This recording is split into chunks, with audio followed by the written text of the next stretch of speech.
Hello, I'm Josh Hallam, and you are listening to Just Films and That. This is the podcast where we celebrate films that we think are underrated, underseen, or we just wanted to talk about them. This week's film is Submarine from 2010, so let's see what we think.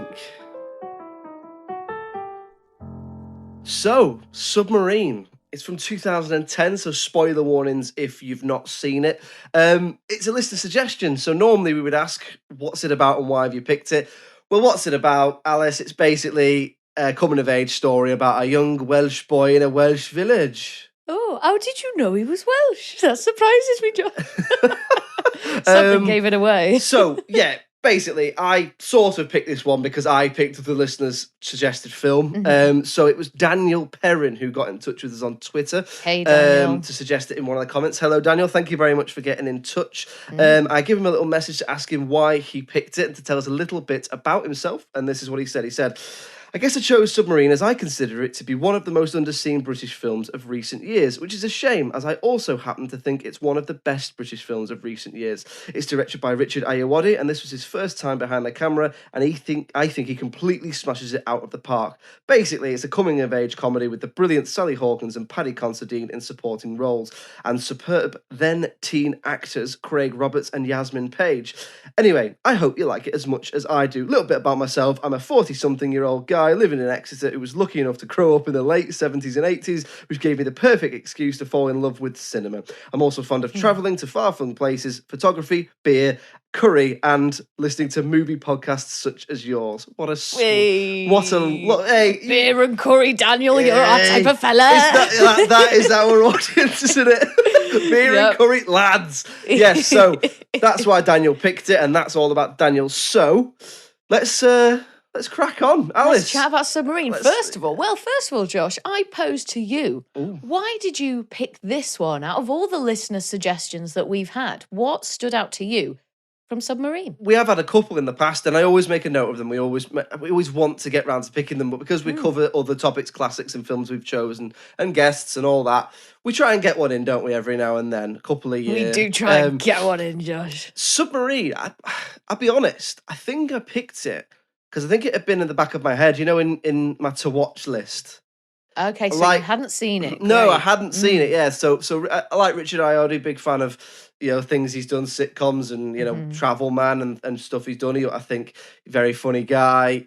Interested to know how you make that transition from TV comedy star to a film director. And that's it, really. I think that's why I picked it. Had you seen it? Yeah, I mean, had you seen it before?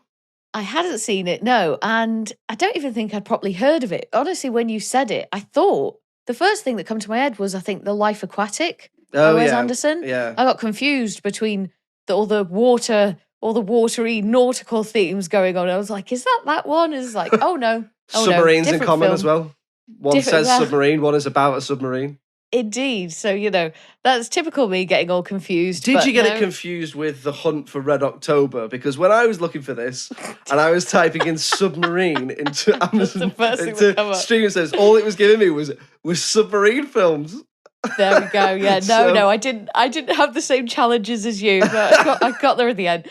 So no, hadn't seen it, hadn't really heard of it, so had no expectations going in whatsoever.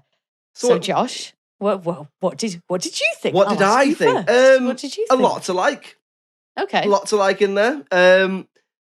First of all, as soon as it started and I realised it was set in Wales, I was like, Alice is going to love this. So that was the first. Excuse me, how simple do you think I am that I would love a film just because it's set in Wales?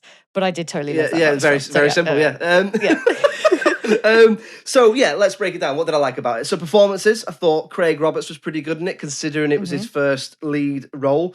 He's got a lot to do in this. He's in most to every scene. I think it's quite difficult because the character is written as quite deadpan, quite vacant, and I think as an actor, as someone who's done a little bit of acting, whatever. He's just acting at uni, guys. Drama, whatever. 2-1 drama degree, absolutely useless, but no, it's fine. As an actor, you want to do something. And this character is written where you have to do nothing. You deliver the dialogue, You're quite deadpan, quite robotic in some ways as well, and I think he does a good job on that. Supporting cast is brilliant, as Daniel said in his message. I mean, Sally Hawkins obviously was You in. love a bit of Sally, Oh, I don't love you? Sally Yeah, Hawkins. She you're a was big in. fan. She had Happy Go Lucky, which obviously we She covered. was, yeah. Brilliant in that. And then to see her in this versus Happy Go Lucky, so different. Like, Very so different. she's got such Almost as if range. they were like written down as like Yeah. binary opposites. It's like, what is the complete opposite of happy go lucky? She's Oh, maybe it's this lady It's like this living in the South Wales. repressed English lady in Wales. Yeah. I mean, she's brilliant. I love Sally Hawkins. She's brilliant in this. If you haven't seen The Shape Mhm. of Water, it's I can't really pick it for this because it's beautiful. It's not underseen or underrated. Really, it's a stunning Mhm. film. And of course, Paddington 1 and 2, the greatest two Yeah. films ever made. So she's very good in this. Noah Taylor's good in everything. He did a film in Mhm. the 90s called Shine, which Jeffrey Rush won his Oscar for. You should definitely watch that. He plays um, an Australian pianist, a real life chap called David, something I can't remember his name, but he had a mental breakdown, and that's what the film's about. Mm. Paddy Considine is good in this. Again, never really seen Mhm. Paddy Considine do a performance like this, and he always understands the assignment, doesn't he? Whether it's more serious roles like I know he's in Peaky Blinders or Dead Man's Shoes or something like that, or Mhm. more comedy roles, which this is one of those, or Hot Fuzz or something like that. Mhm. Love the way it was directed as well, actually. I don't know if I Mhm. was just looking out for it because of how much I really like Because Richard you knew it was Ayoade, Richard, but yeah. lots of really beautiful shots in there of the Mhm. landscape of Wales and of the sea and all that sort of stuff. And Reminded, difficult ones to do as yeah, well. Lots of nighttime shots, lots of lots of shots nighttime involving fire. sunsets. Yeah, Like sort yeah. of technically quite challenging, I think, but no, I pulled it think off so. really Yeah, I well. think so. So I know before he did this, he did some music videos.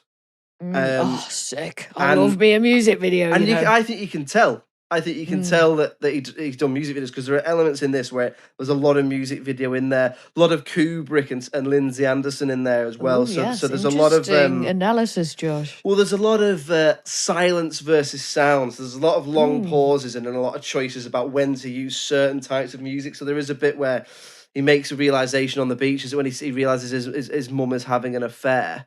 Yeah. And there's a lot of really quick cuts to still shots with unsettling music. And that's Hmm. really Kubrick and Lindsay Anderson. They do a lot of that in, like, if you look at The Shining or 2001, there's a lot of that in that. So the story, which we'll come on to in possibly dislikes, but I'll see what you think. It's a bog standard story. It's nothing you've not Hmm. really seen before. But I think Richard Ayoade, because he wrote it as well, and it's based on a book, brings some really interesting stylistic choices in there in terms of the narration and presenting you the Hmm. characters reading out letters and stuff, but rather than it being Yeah. narration, it's like it's them reading it, but it's just like they're completely deadpan and stuff. And I think that's really interesting. It brings to life some of the more boring bits of dialogue and stuff, and Certainly, yeah. it's a bit different to what it normally is. I thought there was an interesting idea around Oliver, who's the main character, as a character. So he's very self obsessed, and it's all about him, and to the point where he's Hmm. almost sociopathic in places. His the girl he loves, his mum has got a brain tumor, and Hmm. he decides to help her deal with that. He'll kill her dog, which is an Yeah. absolutely insane Yeah. sociopathic choice to make. But it's one of those things.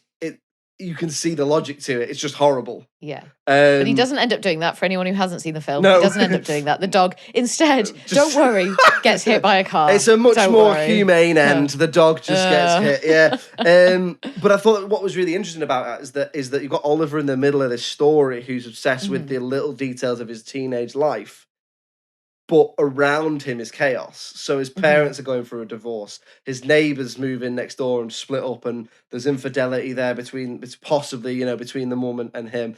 And then you've got his girlfriend's parents, her mum's got a brain tumor. Mhm. So around him are very real issues, but all he cares about is himself and Mhm. losing a virginity or getting a girlfriend or being interested or finding an identity. So I thought it was quite an interesting exploration of that feeling lost and feeling like you need a sense of purpose, which I think a lot of people, most people, I'd say, get when they're Oliver's age in this. And Mhm. also, I suppose the last thing is it's quite funny.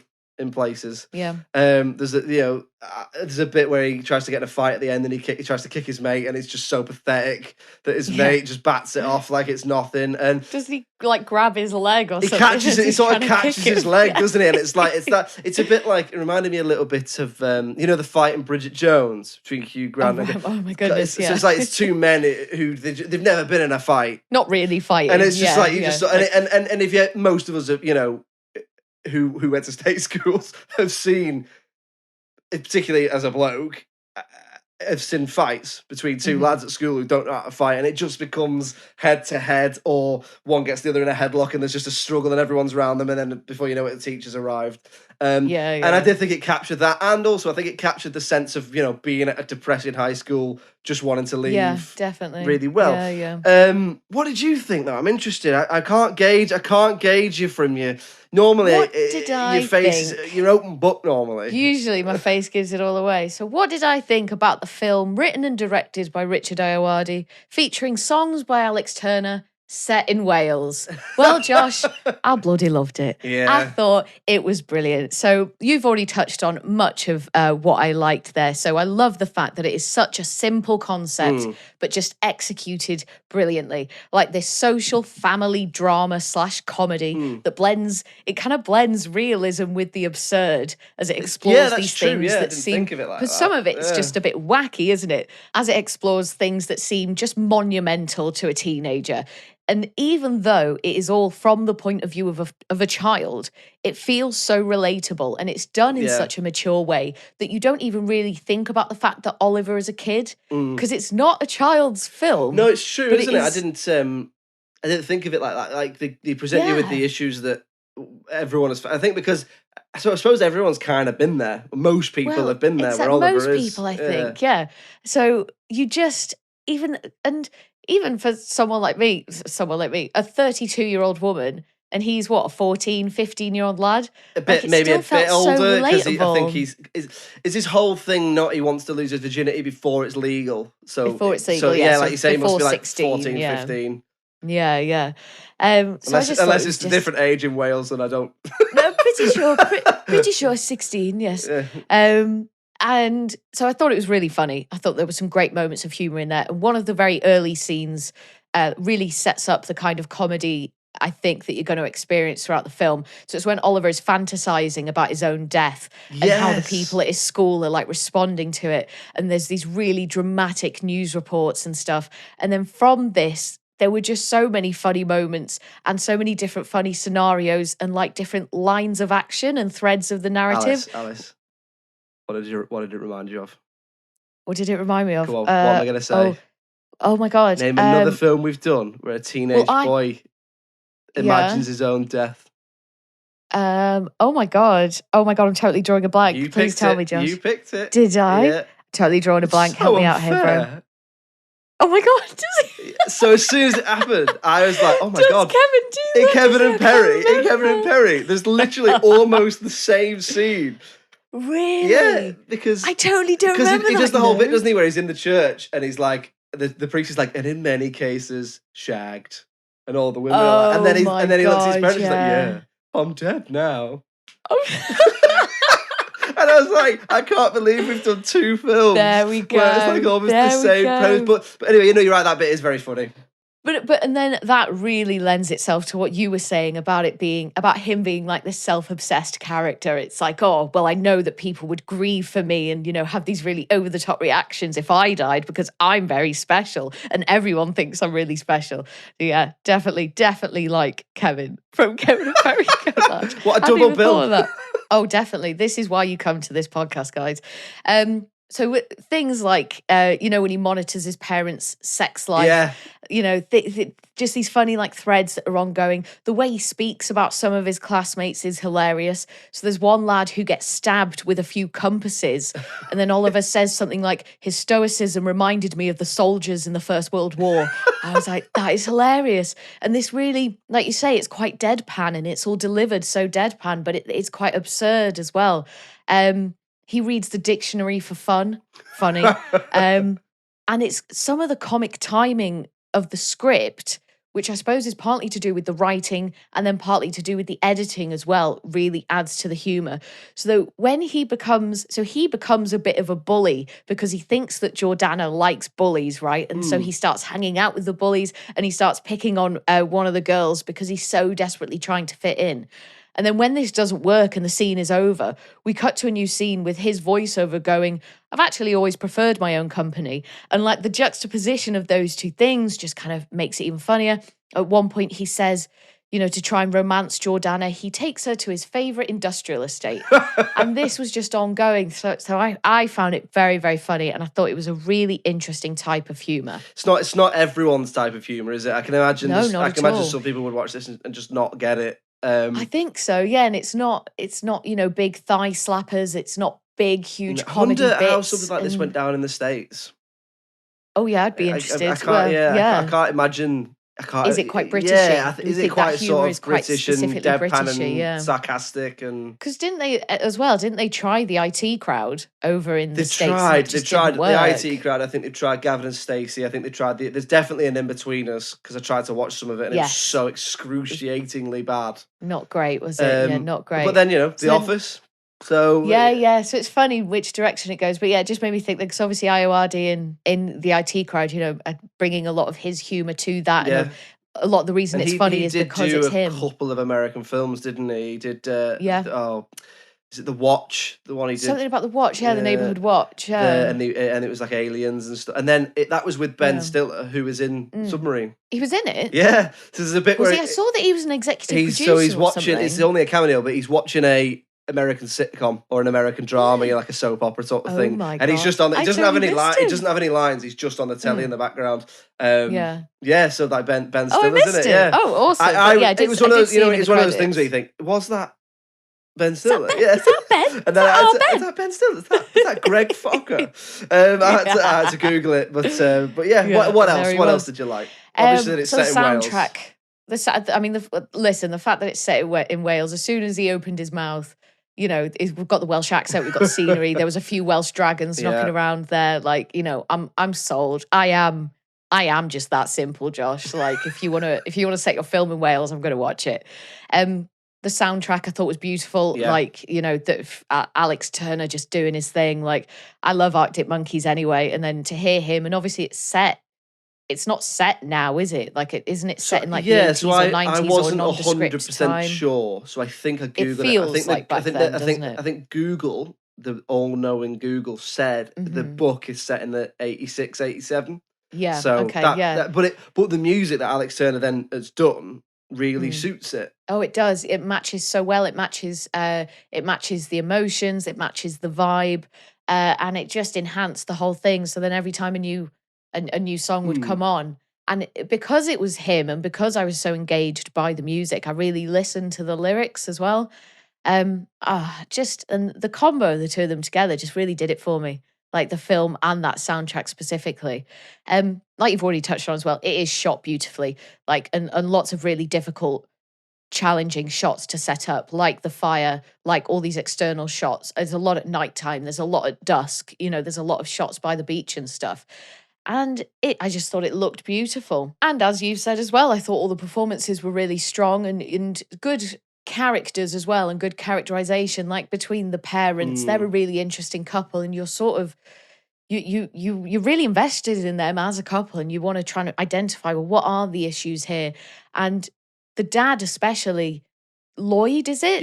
Yeah, Lloyd, yeah. So he doesn't say much and he doesn't do much, but you seem to like get quite a lot from him. And I think that has a lot to do with the way that his son, so Oliver, talks about him.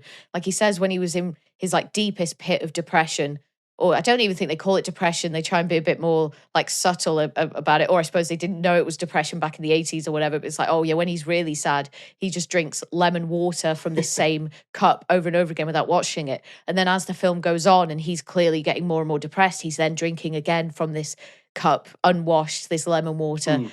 And it was all just like, it was a lot of subtlety going on along this really kind of out there and quite dramatic imaginings from within this child's mind. I just thought it was really good. Okay, so let's move on then to talking about things that we perhaps didn't like about Submarine or that we would change. I mean, you've been very complimentary there, Alice. So, is there I liked it. much? Is there much coming? Are you going to sink Submarine? I don't think I am going to sink Submarine. So I think there's only one thing Ooh, that I can is this think a of. is this So a stretchy one? Is this I've got to find it's something to say? So, well, but a little bit of that. But I did find myself thinking this throughout the mm, film. So it is, it is one as well. So obviously, Oliver's parents are not Welsh. mm, So I'm curious, and I would have liked to have known how they've ended up in this incredibly Welsh part of South Wales with an incredibly Welsh sounding son. mm. How did they get there? Where did they come That's from? true. Actually, I wonder Why if have it's they in ended the. up I wonder if here? it's in the book because I suppose his I dad's a marine wonder. biologist, so Yes, I perhaps was thinking this, and it's. he said something about some of the marine life off the coast of Mm, Wales and stuff. So maybe there was something there, like he was assigned a job or something, and then yeah, obviously then just stayed there. So maybe a bit of that. And I do suppose if you're not into this style of yeah. filmmaking, into this style of film, I'm not sure if it would just be for a mainstream Mm. audience. And like Daniel said at the beginning, he feels like it's underseen. I wonder if that's because it is quite niche in the way that the story is told. Yeah, what would make you go and watch this? Yeah. It's one I What wouldn't be does the trailer surprised. look like? Yeah, What could they have put in the trailer to grab you? And the biggest would I ever draw. have watched this if it weren't for the podcast, Yeah, I suppose the biggest draw for this film is probably Richard Ayoade, isn't it? Yes, if Because you put plaster his name on if the on you a put it all poster, over, yeah. a film by Richard Ayoade, it's going to draw people in, isn't it? Mm, But no, you're that's a really good point. What would actually make you go and watch this? Which might come into yeah. is it underseen? I suppose. Yeah, certainly. But you know what? Apart from that, Josh, there isn't really anything. I Mm, really enjoyed it. I thought it was really funny. I thought it was quite moving at times. The soundtrack was amazing, and I thought it looked fabulous mm. as well. What about you, Josh? I feel like maybe you've got a bit more to say on So this. So not throw it on me, and we'll unpack it. not loads. I Hmm. think I can completely get what you were saying. Follow on from what you were saying, which is it might this is not for everyone. I completely understand that Hmm. it might be a bit dull or it might just not really speak to you depending on what your interests are. I think the main two things, I suppose, or two or three things are first of all around the characterization of Oliver and of Jordana. I think Oliver could have been a bit more likable or shown some more redeeming qualities that meant I wanted him to succeed because I didn't really care if he did or Hmm. didn't succeed. I really enjoyed his performance, some of the way he was written, but for me, the quality was all around the supporting cast and the secondary plot lines rather than him. Um, I do feel like that characterization of teenagers, although albeit quite accurate, has been Hmm. done to death.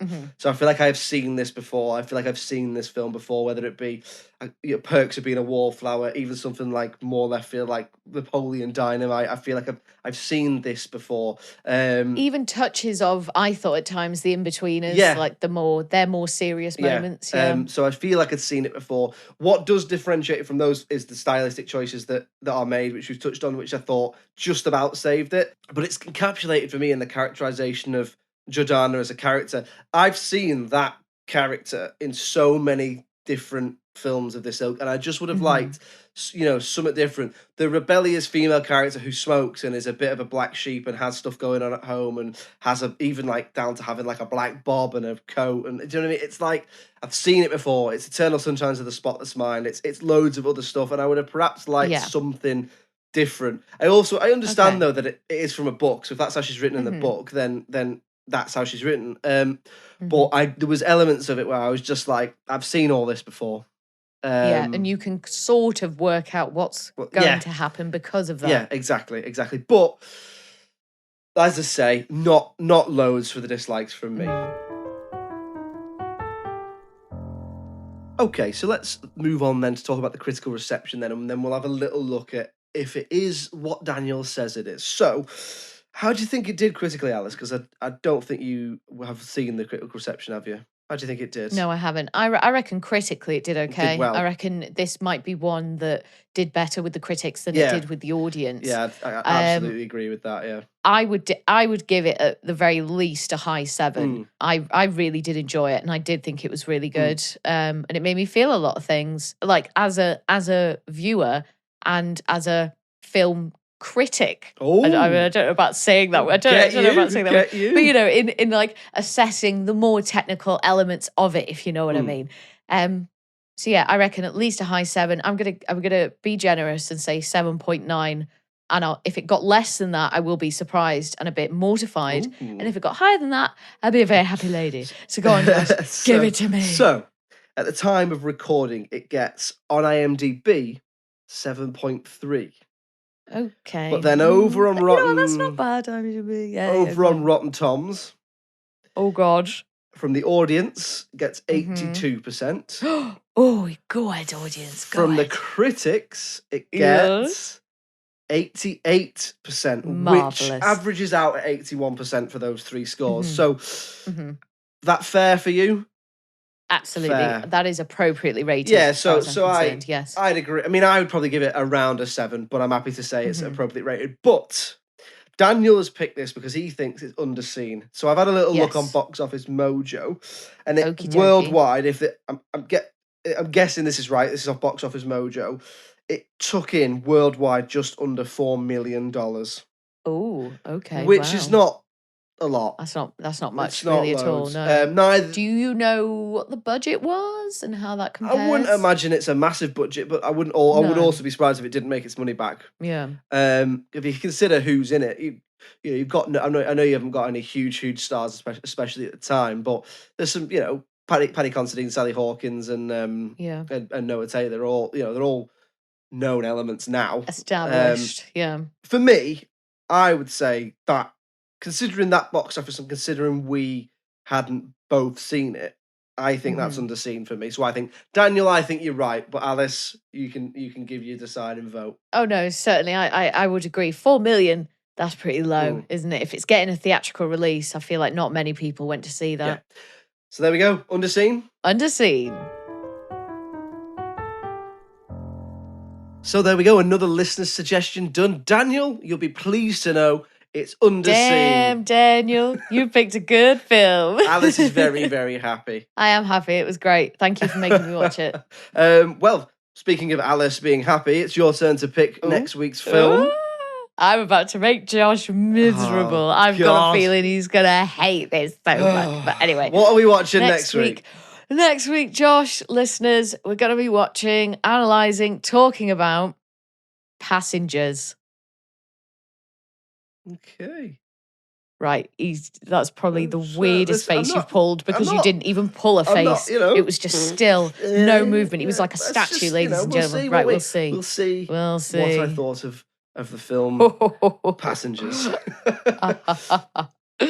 So yes, join us next week where we'll be talking about Passengers, which I think has got Chris Pratt and Jennifer Lawrence in it. It sure has, Josh. You know it. Great. So join us next week where we'll be talking about that. I think it's also got Michael Sheen in it. Am I right? Oh, hasn't it just? It's got Michael Sheen hasn't in it it just? My man. My main man at the moment. Join us next week where we'll be talking about Passengers. If you'd like to get in touch with us and suggest a film like Daniel did, you can drop us a little message on Instagram and Twitter, but the best place is probably over email. So the email is filmsthatpod@gmail.com. We're on all the social medias. If you just search for Just Films and That, you can find us. We're there. We're also on your telly. Alice, give us the deets. Oh, yes, indeed. We are on the local TV network every Friday from 6 p.m. So if you live in Birmingham, Bristol, Leeds, Liverpool, or the northeast of England, you can find us on Channel 7 on Freeview. Or if you live in North Wales or South Wales, you can find us on Channel 8 on Freeview. We're also on Channel 195 on Sky in the UK. That's every Friday from 6 p.m. You lucky dogs. Yes, lots of ways to get in touch, lots of ways to see us and hear us. So thank you very much for your continued listening and watching.